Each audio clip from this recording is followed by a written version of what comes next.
रोशन जी को बहुत बहुत धन्यवाद देता हूं कि वो इस तरह का आयोजन कर रहे हैं और पूरे समस्तीपुर ज़िला ही नहीं, बिहार के कई ज़िलों में इस तरह का उनका कार्यक्रम चल रहा है। उनका काफ़ी प्रशंसा मैंने सुना है, वो जो भी मतलब मेडिकल क्षेत्र से जुड़े हैं और बहुत ही अच्छा काम कर रहे हैं। मेरी ओर से उनको बहुत बहुत शुभकामनाएं।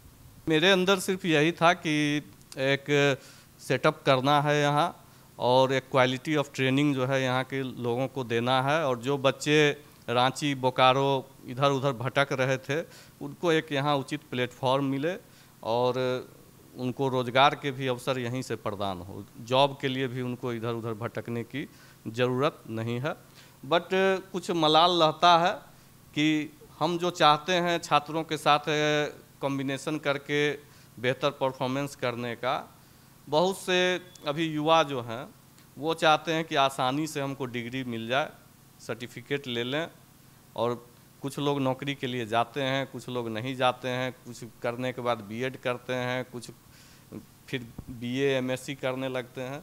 जबकि आईटीआई के बाद अगर आप सही से 1 साल किसी कंपनी में टिक के काम कर लें तो आगे के लिए जो है सो रास्ता आसान हो जाता है और कम खर्च में मुझे लगता है कि इससे बेहतर कोई माध्यम नहीं है पैसा कमाने का। गरीबों का समझ लीजिए ये एटीएम कार्ड है।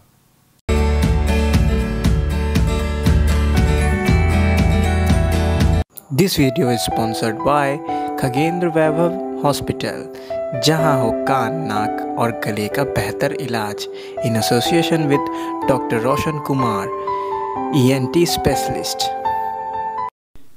नमस्कार दर्शकों, आप सभी लोगों को मैं हार्दिक अभिनंदन स्वागत करता हूं अपने प्रोग्राम कहता समस्तीपुर बढ़ता समस्तीपुर में।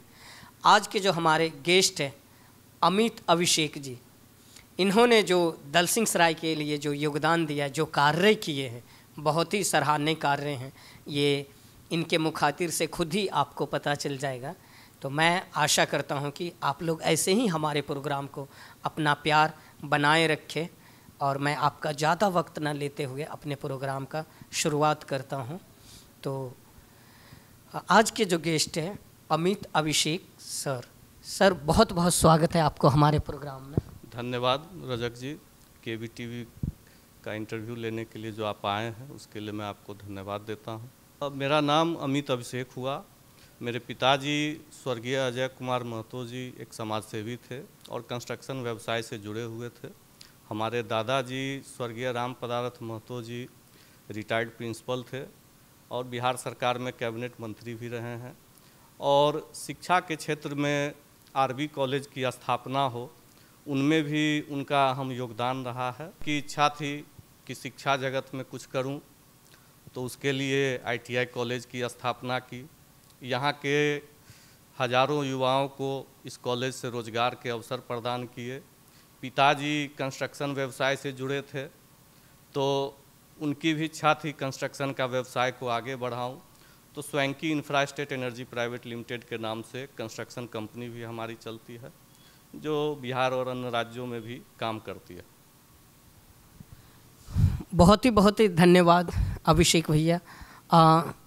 मैं आपका चाहता हूं, जो आप जो संघर्ष से लेके और सफलता तक यहाँ तक जो पहुँचे हैं, इनमें ज़रूर कुछ न कुछ व्यक्ति होंगे जिनका विशेष योगदान रहा होगा आपके लाभ में, जिनसे प्रेरणा मिली होगी आपको। प्रारंभ में स्कूलिंग तो दलसिंह सराय से ही हुई थी, बट जब मैं 7 इयर्स का था तो दादाजी ने सैनिक स्कूल और नेतरहाट की तैयारी के लिए बाल शिक्षा निकेतन स्कूल थी एक जहानाबाद में, जहां हर साल सैकड़ों बच्चे नेतरहाट और सैनिक की तैयारी करते थे, और वहां मेरा दाखिला करवाया था। और जब मैं 1987 में 7 इयर्स का था तो बाल शिक्षा निकेतन जहानाबाद के लिए गया था, वहां पढ़ाई की और क्लास में भी हमेशा अव्वल रहा था। बट कुछ नंबर से सैनिक स्कूल में सिलेक्शन नहीं हो पाया। उसके बाद 9th 10th की पढ़ाई जो है वो दलसिंह सराय CH स्कूल से मेरी हुई, और यहाँ जो भी फ्रेंडशिप हुई वो उसी दौर में हुई। उसके बाद 11th 12th की पढ़ाई के लिए बिहार शरीफ में हमारे फूफा जी प्रोफेसर थे केमिस्ट्री के जाने माने, तो उनके यहाँ रह के किए। फिर IIT वगैरह की तैयारी के लिए 3 साल पटना में रहे। फिर श्री राम मूर्ति स्मारक कॉलेज बरेली से बीटेक किए कंप्यूटर साइंस से। उसके बाद 2-3 साल जो है दिल्ली, चंडीगढ़, नोएडा, गुड़गांव लोकेशन पे सॉफ्टवेयर कंपनी में काम किए, नेटवर्किंग टेलीकॉम में भी काम किए। उसके बाद कई लोगों फ्रेंड हमारे थे, वो बोले कि जो तुम अपना कुछ करो, तुम्हारा फैमिली बैकग्राउंड है अलग टाइप का। तो फिर वहाँ से जब आए तो 2011 में इस कॉलेज की स्थापना किए, जिसमें परिवार के सभी लोगों का सहयोग रहा। और जिस समय आए थे इस कॉलेज की स्थापना किए थे तो पिताजी दादाजी के इर्द गिर्द के लोग कहते थे कि ये क्या कर रहा है यहाँ, ITI कॉलेज वॉलेज थोड़ी यहाँ चलना है, ये सब तो पटना, रांची, बोकारो, बिल्कुल छोटे सा शहर, ये छोटा शहर है, यहाँ ये सब नहीं चलेगा, आप पैसे को बर्बाद कर रहे हैं, इससे यहाँ कुछ नहीं होना है। लेकिन जब संस्था खुली, पहली बैच निकली, तो टाटा मोटर्स कंपनी जो है वो सिर्फ सरकारी ITI में ही कैंपस सिलेक्शन के लिए जाती थी। हमारे एक मित्र थे उसमें, उन्होंने यहाँ फर्स्ट टाइम बिहार में टाटा मोटर्स का कैंपस प्लेसमेंट हुआ और सैकड़ों की संख्या में बच्चे यहाँ से निकल के गए। उसके बाद तो एक दौर सा चला, कई सारी सुजुकी मोटर्स आई, टाटा मोटर्स थी ही, मैनकाइंड फार्मा आई, बहुत सारी वर्लपुल कंपनी आई, बहुत हीरो मोटर्स आई, बहुत सारे बच्चों का यहाँ से कैंपस सिलेक्शन हुआ। यहाँ के कई छात्र रेल ड्राइवर हैं, रेलवे में ग्रुप डी में ट्रैकमैनशिप में हैं। यदा कदा ट्रेन की सवारी तो हम कम करते हैं, लेकिन कभी जाते हैं तो रास्ते में कोई ना कोई यहाँ का बच्चा टकरा ही जाता है जो रेलवे में कार्यरत है। भैया कैसा महसूस होता है, क्योंकि एक तरफ परिवार बोलते हैं जो ये पैसा बर्बाद कर रहा है कॉलेज का निर्माण करके, लेकिन अब जब ट्रेन में सफ़र करता है और बाय चांस ट्रेन चलाते हुए वही आपका स्टूडेंट दिख जाए तो यकीन नहीं होती होगी खुशी? बहुत खुशी होती है। और वो कहते हैं कि सर कम से कम कुछ दूर हमारे साथ इंजन में बैठ करके चलिए, घूमिए, देखिए हम लोग कैसे गाड़ी चलाते हैं। लेकिन रेलवे का रूल है कि बाह्य व्यक्ति को इंजन में को भी बिठाना नहीं है। इन्हीं सब को हम देखते हुए इन चीज़ों से परहेज करते हैं।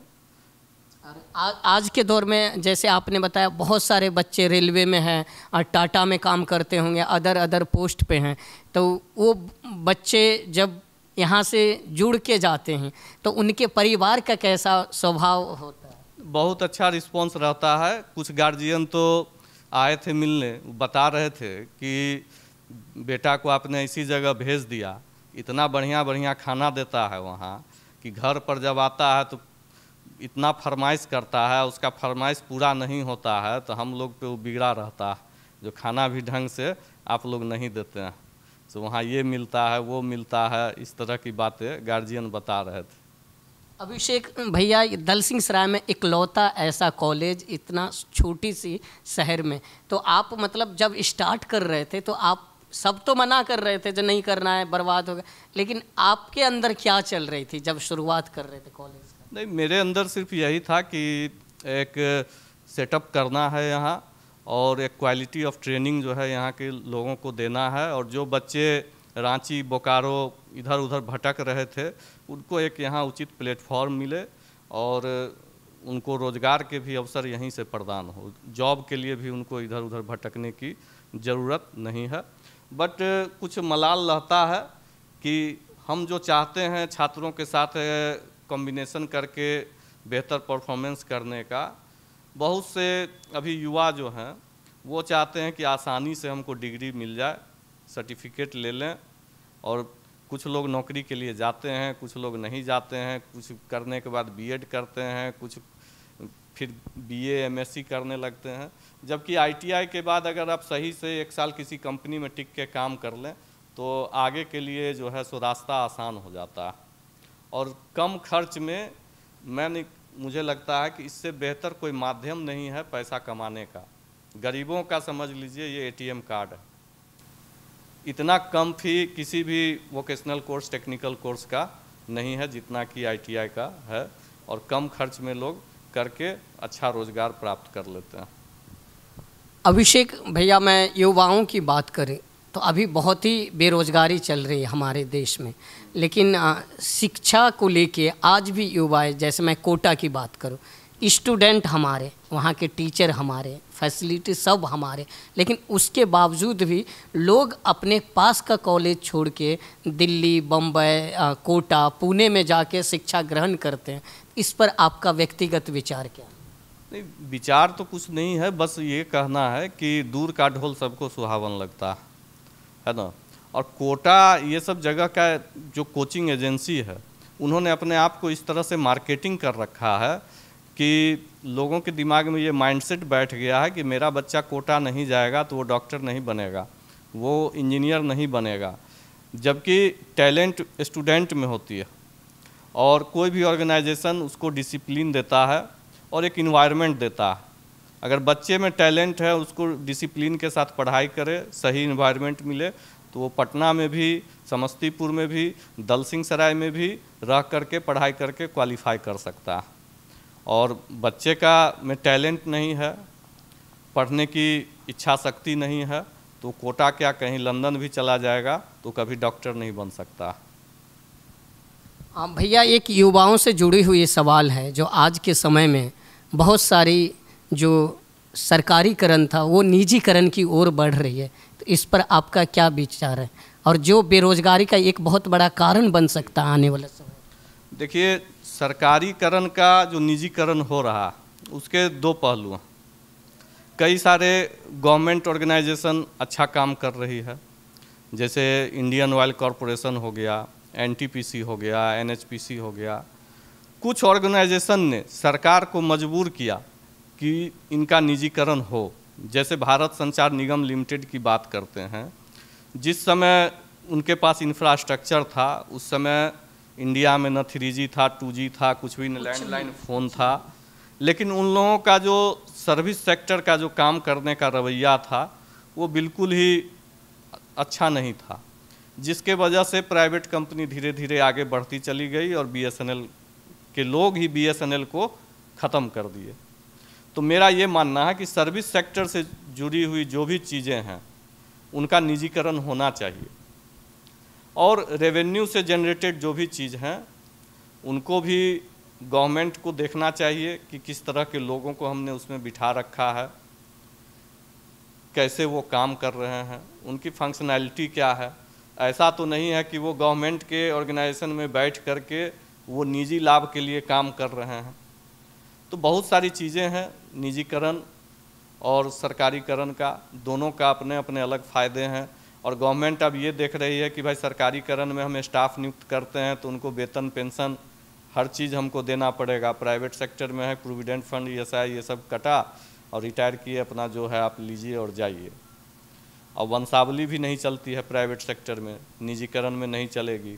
उसमें थे कि किन्हीं की मृत्यु हो गई तो अनुकंपा में उनके बच्चों को भी मिलता है। और बहुत से लोग कहते हैं कि आरक्षण भी एक मसला है, निजीकरण के आड़ में आरक्षण को भी ख़त्म किया जा रहा है। सरकारी में कोई वैकेंसी निकलेगी तो उसमें सामान्य अनुसूचित जनजाति, पिछड़ा वर्ग, अति पिछड़ा के लिए रिक्तियां उसमें निकालनी पड़ेगी, लेकिन निजीकरण में उसका कोई प्रभाव नहीं है। लेकिन आरक्षण में भी हमने देखा है कि जिनके पिताजी पहले से नौकरी कर रहे हैं, चाहे वो दलित समाज के हों या पिछड़े समाज के हों, वही लोग आरक्षण का लाभ ले रहे हैं। उनके बच्चे अच्छे जगह से पढ़ के नौकरी कर रहे हैं। बाकी समाज में जो पहले से मजदूरी करते थे, जो गाय भैंस चराते थे, अभी भी उनके बच्चे मजदूरी ही कर रहे हैं, राजमिस्त्री का काम ही कर रहे हैं, गाय भैंस ही चरा रहे हैं। Exception is always there. Exception में एक दो लोग हो सकते हैं, लेकिन मैंने जो अभी तक बचपन से देखा है वही लोग आरक्षण का लाभ ले रहे हैं जिनके कि घर में पहले से नौकरी में थे। तो समय की मांग है, समय के हिसाब से परिवर्तन होना चाहिए, और कोई भी चीज़ परमानेंट नहीं हो। गवर्नमेंट है अभी निर्णय ले रही है निजीकरण करने के लिए। हो सकता है इसका अगर दूरगामी प्रभाव अगर नहीं दिखे तो फिर से गवर्नमेंट तो जब चाहे उसको वापस कर सकती है। ऐसा तो है नहीं कि एक बार निजीकरण कर दिया तो लाइफ टाइम के लिए हो गया। अब मैं दलसिंह सराय की बातें कर लूं भैया, जो कुछ मुद्दे हैं दलसिंह सराय में, क्योंकि दलसिंह सराय के मिट्टी से आप भी हैं, मैं भी हूं। जैसे हम लोग बहुत दिनों से स्ट्रगल कर रहे हैं, 32 नंबर गुमटी अगर बन जाती तो आम जनता को, सभी लोगों के लिए सहयोग रहता। तो इस पर मैं चाहता हूं कि आपका विचार आए दलसिंह सराय के मुद्दा को। 32 नंबर गुमती हमेशा से यहाँ के लिए एक ज्वलंत मुद्दा रहा है, और बीच में माननीय मुख्यमंत्री नीतीश कुमार जी ने जो प्रस्ताव दिया था उसमें ये था कि रेलवे सिर्फ ओवर ब्रिज बनाएगी, उसका अप्रोच रोड जो है वो बिहार सरकार पथ निर्माण विभाग से बनाएगी। लेकिन SH 88 जिसको हम लोग वरुणा पुल से रसियारी बोलते हैं, उस में 35 नंबर गुमती पे 34 से पहले गुमती पे बीच में ही एक जगह पुल का प्रस्ताव है उसमें, और पुल पे काम चल भी रहा, जो कि SH 88 के नाम से हम लोग जानते हैं, उसकी कनेक्टिविटी है, और उससे इसकी दूरी मुश्किल से 1.5-2 किलोमीटर पड़ती है। तो ये बहुत ही नज़दीकी टेक्निकल पेच का मामला है यहाँ, और इस पुल में अप्रोच रोड का भी बहुत समय से अलाइनमेंट का प्रॉब्लम रहा, क्योंकि गुमती पे दोनों तरफ जाने के लिए उधर से भी सड़कें हैं, इस तरफ से भी सड़कें हैं, तो गिरेगा तो किधर जाएगा, अलाइनमेंट का प्रॉब्लम शुरू से रहा है। और इसमें हमारे गृह राज्य मंत्री नित्यानंद राय जी हैं, भारत सरकार में बैठे हुए, वो अगर नितिन गडकरी जी से अगर बात करें और इस पे कुछ हो सकता है तो ऊपर के लेवल से ही कुछ हो सकता है, अन्यथा यहाँ पे टेक्निकल पेंच के वजह से पुल निर्माण होना बहुत ही मुश्किल दिख रहा है। तो हम समझे जैसे वर्षों से खींचती हुई आ रही थी, चाहे राम मंदिर मुद्दा हो, या चाहे कश्मीर के मुद्दा हो, या 3 तलाक मुद्दा हो, जो अब ख़त्म हो चुकी। ऐसा तो नहीं कि इसमें भी कहीं ना कहीं राजनीति हो रही है 32 नंबर गुमटी?